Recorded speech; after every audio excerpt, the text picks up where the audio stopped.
For those of you who are fans of, well, Stellantis and everything Stellantis does, Jeep, Chrysler, everything else, Fiat, I've got some kind of bad news for you.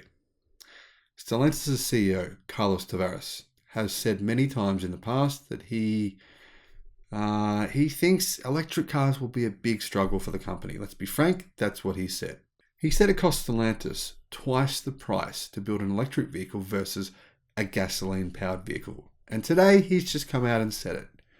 He wants tariffs on Chinese cars in Europe. There's already tariffs, but he wants those tariffs to be much bigger because, frankly, he's scared the Chinese will take most market share in Europe within a short period of time. He believes they're going to try a sneaky little dirty trick, which companies like Amazon do, to take over the market. And he could be right. Hello, my friends. Welcome to the channel. I'm the Electric Viking. Great to see you. Welcome to all the new subscribers. Welcome back, everyone else. Thanks for tuning in. Hope you've had an amazing day. So, Stellantis CEO Carlos Tavares, I think this guy should be fired immediately. I don't believe he's the right person to manage this company. He makes about $26 million per year. Now, don't get me wrong. I'm not one of those guys who just thinks fire everyone. Not at all. For example, Jim Farley, I think he's a pretty good CEO. Mary Barrett, not so much. Yeah, so I do have some CEOs who I definitely respect very, very highly. Carlos Tavares is not one of them. The dude just, he just moans. He's like a whiny little 8-year-old who moans to the public constantly. There's like incessant news articles coming out almost every week from this guy moaning. He'll say one day, right? He'll say one day, oh, the future is electric. We're going to go all electric. And then the next day he'll say, oh, if we go all electric, then the entire humanity will suffer and it'll be terrible for everyone because the middle classes won't be able to afford a car in 10 years' time from now. And so this will cause incredible social problems and terrible, just a shock horror type alarmist. It's nonsense, absolute nonsense, right? And he thinks as well that Stellantis can't make electric vehicles that will be on price parity with gasoline-powered cars. Now, why he thinks that, I don't know.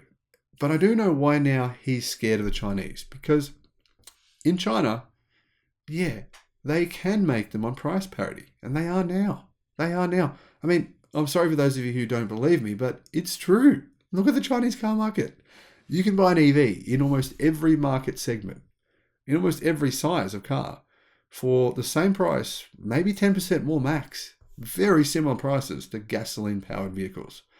If you're looking spec for spec, you're going to have the same safety systems, right? The same safety scores, similar size cars, similar size touch screens, similar size technology, then the prices are actually very, very similar.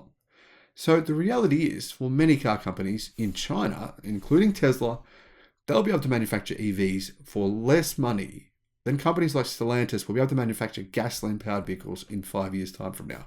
That is an unquestioned fact.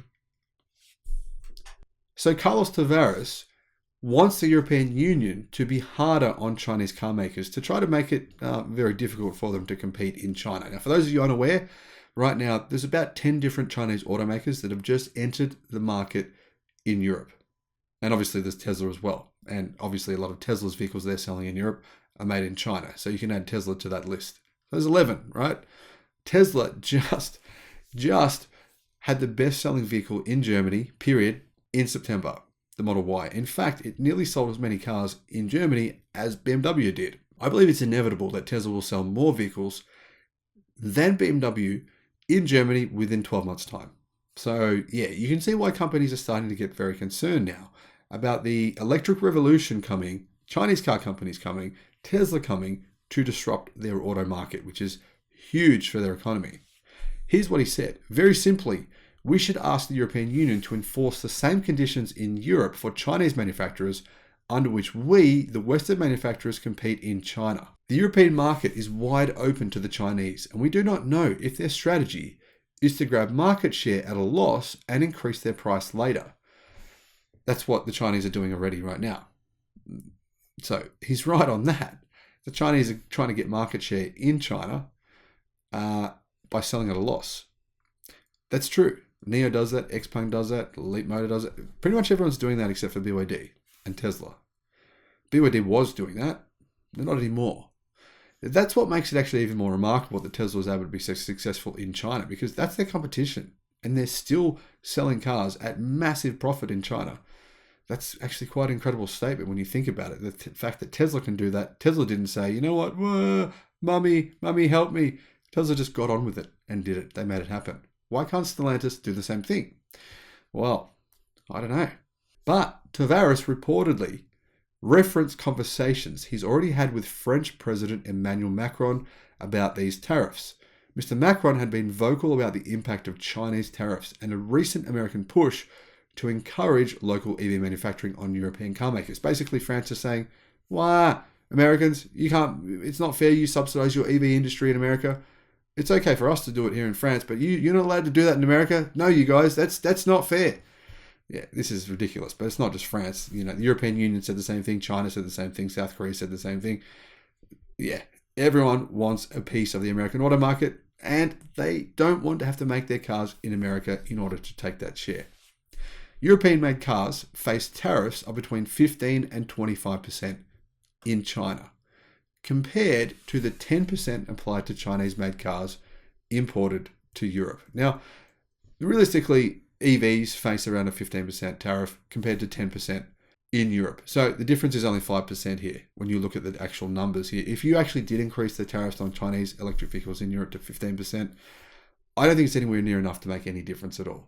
You'd need to make it more than that. You'd need to make the difference more than 5% for Chinese automakers to go, oh no, okay, we don't want to sell our cars in Europe anymore because it's 25, 30, 40%, right?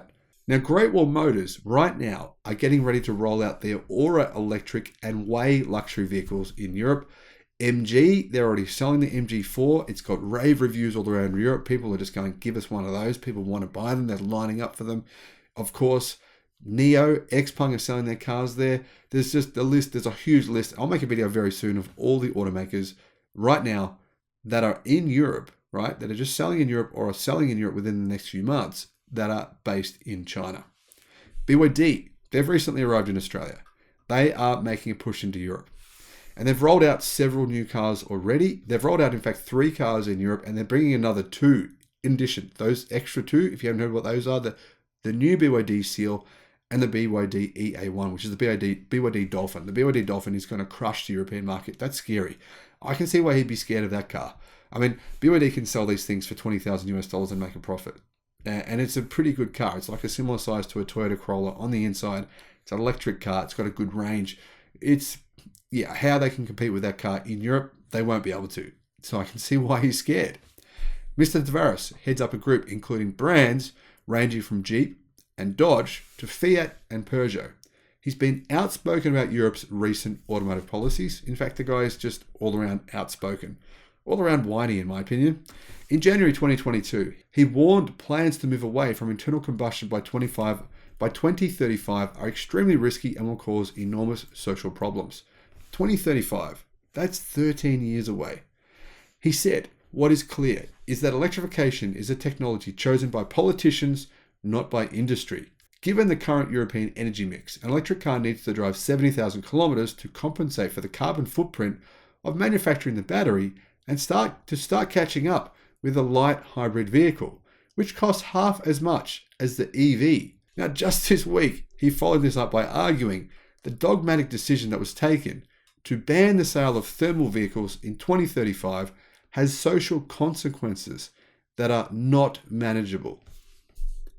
If you deny the middle classes access to freedom of movement, you are going to have serious social problems. He went on to say he doesn't believe gas vehicles should be banned in 2035. They should just be sold as hybrids.